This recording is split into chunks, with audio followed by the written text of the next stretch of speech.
Hello and welcome to V Knowledge on Cinema. I'm Victor Omoayo, and today's film is Django Unchained, The D is Silent, starring Jamie Foxx, Christoph Waltz, Leonardo DiCaprio, Kerry Washington, and Samuel L. Jackson.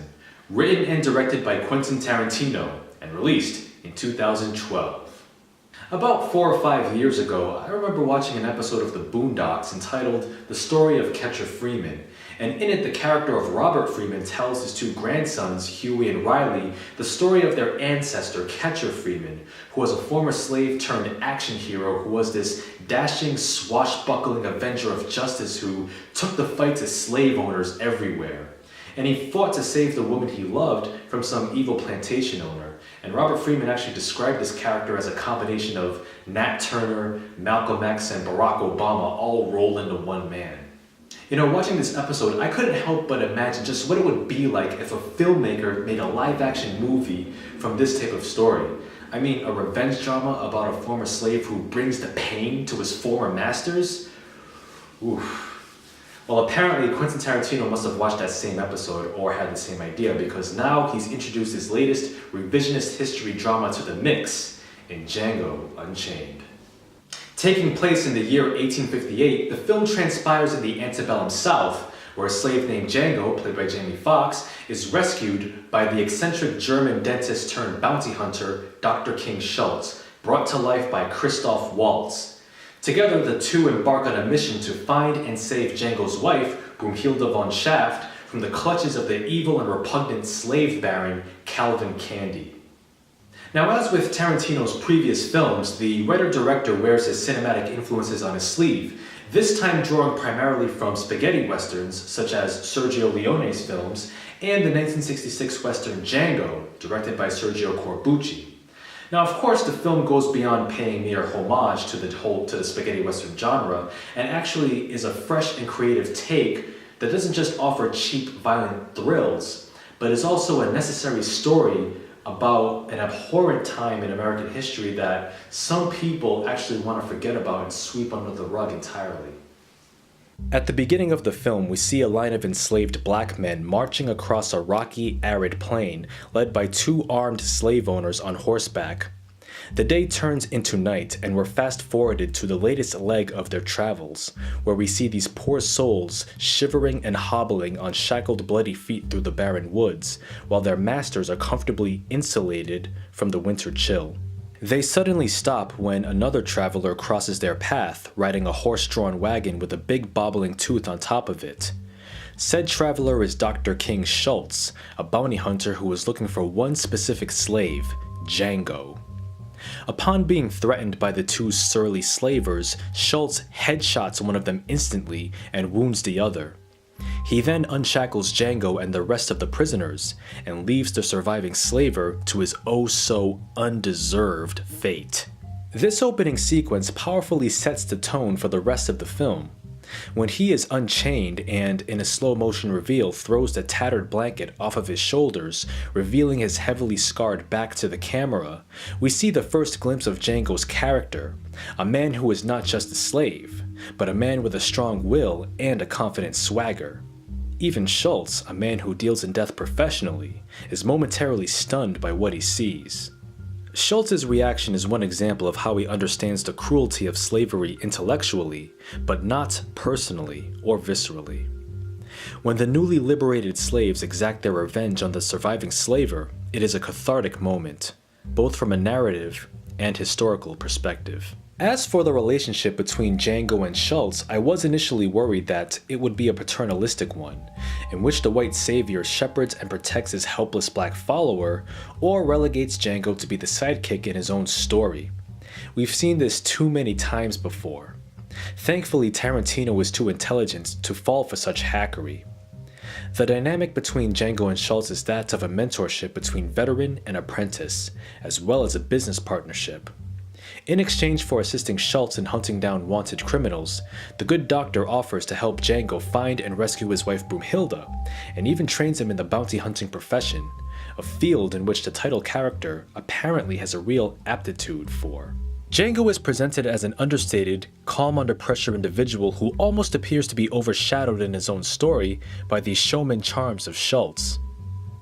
On the contrary, I saw Django's demeanor as Tarantino's way of paying tribute to the stoic, no-nonsense anti-heroes of past westerns, such as Clint Eastwood's Man with No Name.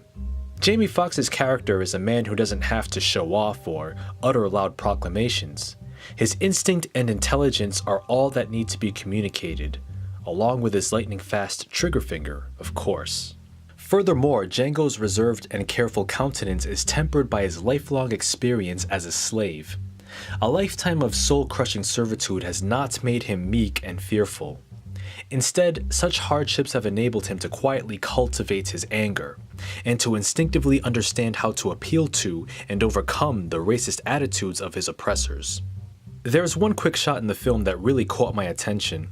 It was just before Django shoots and kills his former overseer, John Brittle, who is preparing to whip a female slave tied to a tree. The woman is in the foreground, looking at a mirror just a few feet away that shows Django's reflection with his face completely obscured. I looked at this shot in 3 different ways. To me, this echoes how Django, in a rare display of recklessness, loses his head, so to speak, when he kills John and the rest of his brothers without warning, right in the middle of a plantation patrolled by loads more overseers. From another point of view, Django's faceless reflection also reflects how the larger American society during the slavery era perpetually refused to recognize his very identity not only as a black person, but as a human being. This identity erasure also applies to the millions of slaves whose forebears were plucked from the continent of Africa, the results of which left their descendants unable to know their original cultures or names. For my third interpretation of this shot, I also saw it as an example of how Django is a bit of an enigma in the eyes of others. Slave masters, slaves, and everyone else in between do not know of what to make of such a character. He is unlike anyone his enemies had ever had to deal with. The film's villain is the repulsive and narcissistic slave master Calvin Candy, played with relish by Leo DiCaprio. Beneath his polite southern gentleman manner lies an evil monster with nothing that could be construed as humanity. When we're first introduced to Candy, we see him presiding over a brutal, blood-soaked, bare-knuckle battle between 2 slaves, cheering on the violence as if it were his own personal gladiatorial games. This reminded me of a scene from Ralph Ellison's novel Invisible Man, where the narrator and a bunch of young black men are forced to fight each other in a battle royale for a college scholarship. Only this time, the only prize is the next fight, and the one after that, and all the ones after that.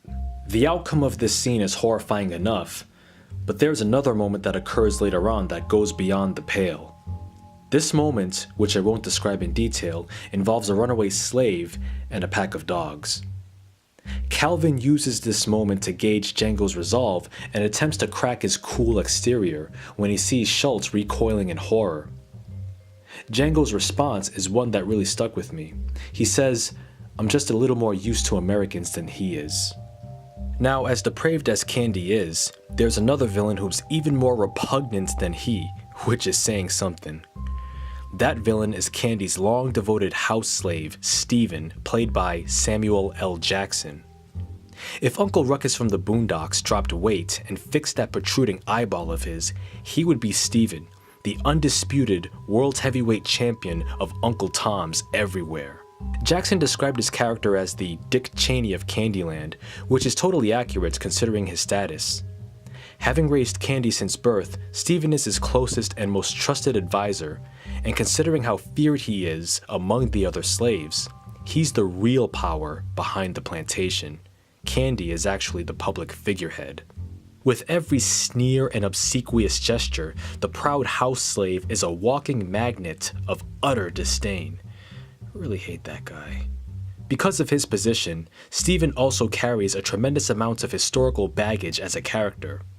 He's a black man so psychologically devastated that he not only shows contempt for his own blackness, he feels no remorse whatsoever for the cruelty and suffering experienced by his own people. Steven is an ugly reminder that there were blacks who willingly played an integral role in fueling the institution of slavery. As Django says to Schultz at one point in the film, there's nothing lower than a black slaver, except for the head house slave. And buddy, that's pretty effing low. With the release of Django Unchained, it appears that there's a brewing interest among filmmakers in exploring the history of slavery. For example, Steven Spielberg's outstanding biopic Lincoln was released just 1 month prior to Django Unchained. 2011 also saw the release of the documentary miniseries Up From Slavery, and director Steve McQueen, the man behind the Michael Fassbender-led films Hunger and Shame, is now working on his third feature, 12 Years a Slave, which is scheduled for release by the end of this year. Overall, Django Unchained is a daring and fearless film that is just what we need, and as long as it spurs people to explore the history of slavery and to have a meaningful discourse about such an ugly period in American history, then the film is most welcome. And whether you're a Tarantino fan or not, you really should check this film out. I'm Victor Omoayo, and you can find more video essay goodness on my V Knowledge channel.